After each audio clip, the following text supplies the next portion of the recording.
ನಮಸ್ಕಾರ ಬಂಧುಗಳೇ, ನಿಮ್ಮ ಜೀವನವನ್ನೇ ಬದಲಾಯಿಸಬಲ್ಲ ಈ 55 ದಿನಗಳ ಅದ್ಭುತ ಪಯಣದ 12ನೇ ದಿನಕ್ಕೆ ನಿಮಗೆ ಸ್ವಾಗತ. ಇಂದು ನಾವು ಮಾತನಾಡಲಿರುವ ವಿಷಯ ಅತ್ಯಂತ ಪವಿತ್ರವಾದದ್ದು. ಅದೇ ಕೃತಜ್ಞತೆ. ಗೆಳೆಯರೇ, ನಾವು ದಿನವಿಡೀ ನಮಗೆ ಏನೂ ಸಿಕ್ಕಿಲ್ಲ ಎಂದು ದೂರುತ್ತಾ ಕಳೆಯುತ್ತೇವೆ. ಆದರೆ ಮಲಗುವ ಮುನ್ನ ಈ ಕ್ಷಣದಲ್ಲಿ ನಮಗೆ ಸಿಕ್ಕಿರುವ ಸಾವಿರಾರು ಸೌಲಭ್ಯಗಳಿಗಾಗಿ ಆ ಪರಮಾತ್ಮನಿಗೆ ಒಮ್ಮೆ ಮನಸಾರೆ ಧನ್ಯವಾದ ಹೇಳೋಣ. ಈ ಒಂದು ಸಣ್ಣ ಅಭ್ಯಾಸ ನಿಮ್ಮ ಮನಸ್ಸಿನ ನೆಮ್ಮದಿಯನ್ನು ಹೆಚ್ಚಿಸಿ ಅದ್ಭುತ ನಿದ್ರೆಗೆ ಜಾರುವಂತೆ ಮಾಡುತ್ತದೆ. ಈಗ ನೀವು ನಿಮ್ಮ ಕಣ್ಣುಗಳನ್ನು ಮುಚ್ಚಿ ದೀರ್ಘವಾಗಿ ಉಸಿರು ತೆಗೆದುಕೊಳ್ಳಿ.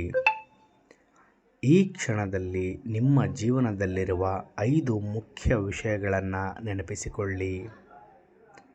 ಹೇ ಪರಮಾತ್ಮ, ಇಂದು ನಾನು ಉಸಿರಾಡುತ್ತಿರುವ ಈ ಗಾಳಿಗೆ, ಈ ಸುಂದರವಾದ ದೇಹಕ್ಕೆ ನಾನು ಚಿರಋಣಿ. ಎಷ್ಟೋ ಜನರಿಗೆ ಇಂದಿನ ಸೂರ್ಯನನ್ನು ನೋಡುವ ಅದೃಷ್ಟವಿರಲಿಲ್ಲ, ಆದರೆ ನೀನು ನನಗೆ ಈ ದಿನವನ್ನು ನೀಡಿದ್ದೀಯ. ನನಗೆ ಕೊಟ್ಟಿರುವ ಈ ಸೂರು, ಹೊಟ್ಟೆಗೆ ನೀಡಿದ ಅನ್ನ ಮತ್ತು ನನ್ನನ್ನು ಪ್ರೀತಿಸುವ ನನ್ನ ಕುಟುಂಬ ಇವೆಲ್ಲವೂ ನಿನ್ನ ಕೊಡುಗೆ.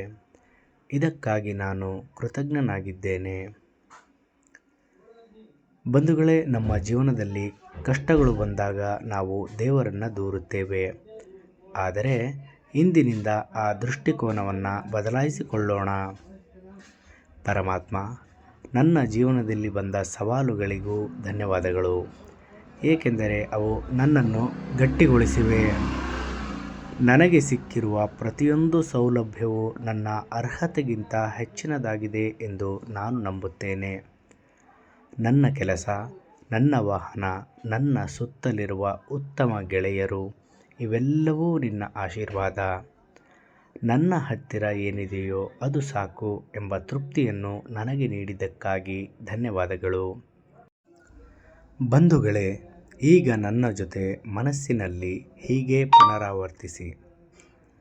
ನಾನು ಸಂಪೂರ್ಣವಾಗಿ ಸುರಕ್ಷಿತವಾಗಿದ್ದೇನೆ. ನಾನು ಸಂಪೂರ್ಣವಾಗಿ ಸುರಕ್ಷಿತವಾಗಿದ್ದೇನೆ. ನನ್ನ ಜೀವನದ ಪ್ರತಿಯೊಂದು ಸೌಲಭ್ಯಕ್ಕಾಗಿ ನಾನು ದೇವರಿಗೆ ಧನ್ಯವಾದ ಸಲ್ಲಿಸುತ್ತೇನೆ. ನನ್ನ ಜೀವನದ ಪ್ರತಿಯೊಂದು ಸೌಲಭ್ಯಕ್ಕಾಗಿ ನಾನು ದೇವರಿಗೆ ಧನ್ಯವಾದ ಸಲ್ಲಿಸುತ್ತೇನೆ.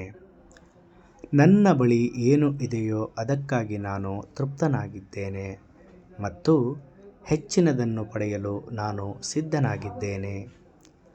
ನನ್ನ ಬಳಿ ಏನು ಇದೆಯೋ ಅದಕ್ಕೆ ನಾನು ತೃಪ್ತನಾಗಿದ್ದೇನೆ ಮತ್ತು ಹೆಚ್ಚಿನದನ್ನು ಪಡೆಯಲು ನಾನು ಸಿದ್ಧನಾಗಿದ್ದೇನೆ.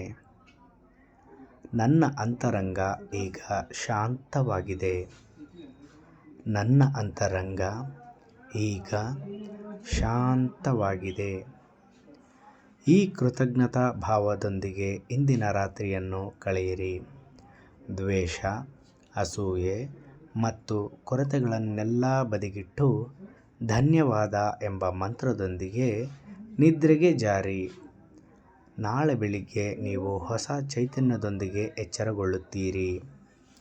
ಈ ವಿಡಿಯೋ ನಿಮಗೆ ಇಷ್ಟವಾದರೆ ಕಮೆಂಟ್ ಬಾಕ್ಸಿನಲ್ಲಿ ಧನ್ಯವಾದಗಳು ಪರಮಾತ್ಮ ಎಂದು ಟೈಪ್ ಮಾಡಿ. ನಾಳೆ 13ನೇ ದಿನದ ವಿಡಿಯೋದೊಂದಿಗೆ ಮತ್ತೆ ಸಿಗೋಣ. ಶುಭರಾತ್ರಿ.